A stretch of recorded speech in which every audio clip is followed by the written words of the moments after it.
Hello and welcome to my project presentation. My name is Joshua Ramirez from BSIT 2A. The project I'll be presenting is JJ Store, a mobile application for buying and selling iPhones, built with Python, Kiwi, and MySQL database. So what is JJ Store? In simple terms, it's a functional e-commerce app that allows users to browse different iPhone models, create an account, and place orders. The system has three main parts. The mobile app, front end built with Kiwi, which is what the user sees and interacts with. The Python backend, which handles all the logic like logging and a user or processing an order, and the MySQL database, which stores all the critical information, user accounts, product details, and order history securely on the backend. Ito pala yung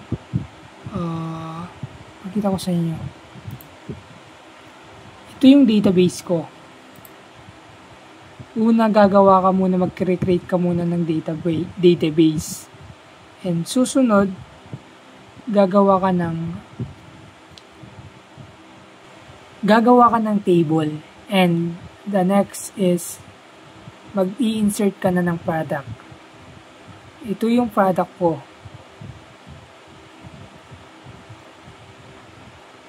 Subukan nating wait lang. Tanggalin natin. Wait lang guys. No.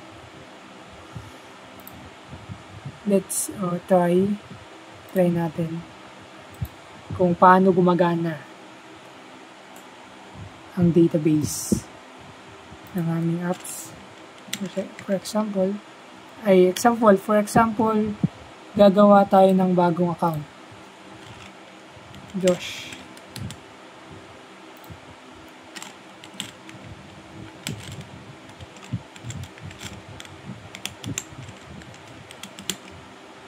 Gmail.com.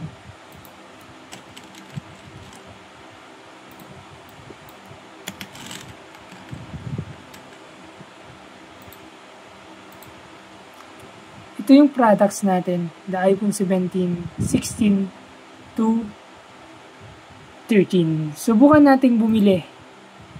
For example, bibili tayo. Example lang.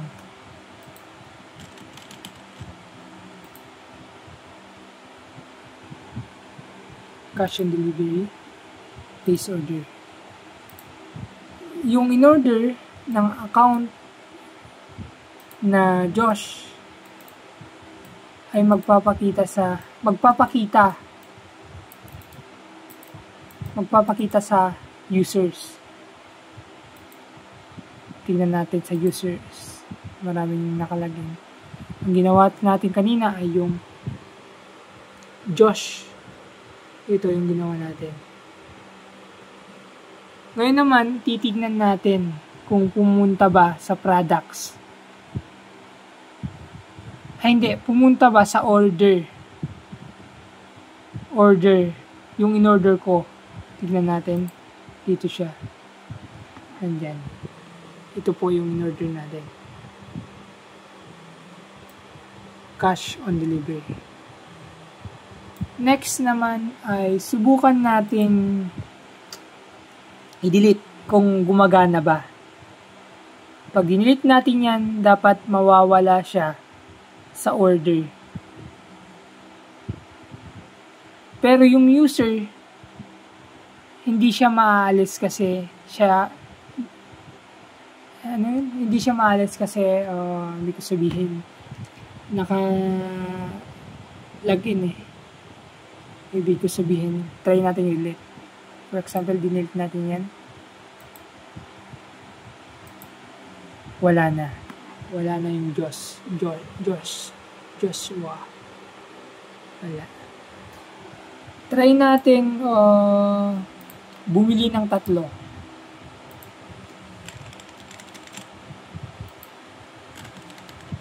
bibili natin is iPhone 15. Ayan. Next is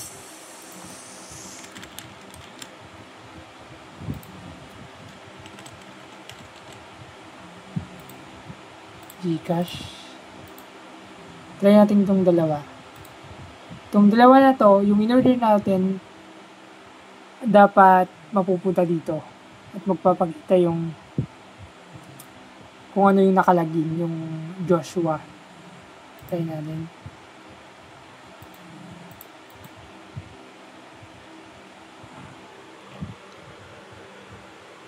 Pumasok siya, guys. Subukan naman natin mag-add. Mag-add tayo. Or try nating i-delete yung product.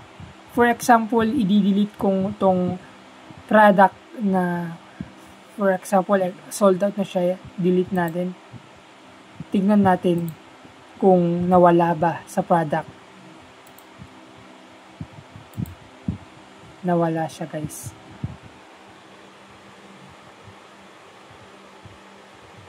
Nawala po siya. Next is try nating mag-add. For example, the iPhone 13.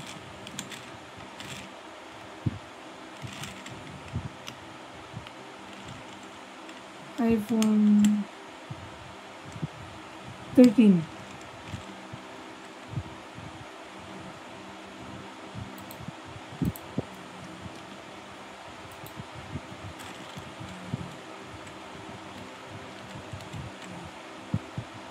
File name is ano ba yun? Ano pangalan niya?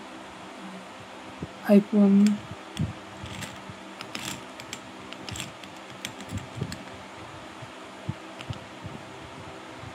13.png.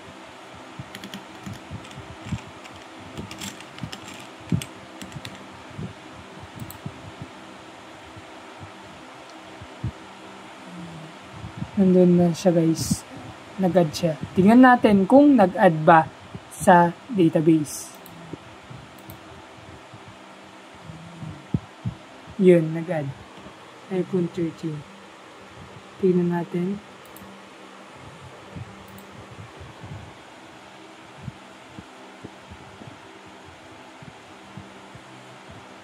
At dito na, guys, nagtatapos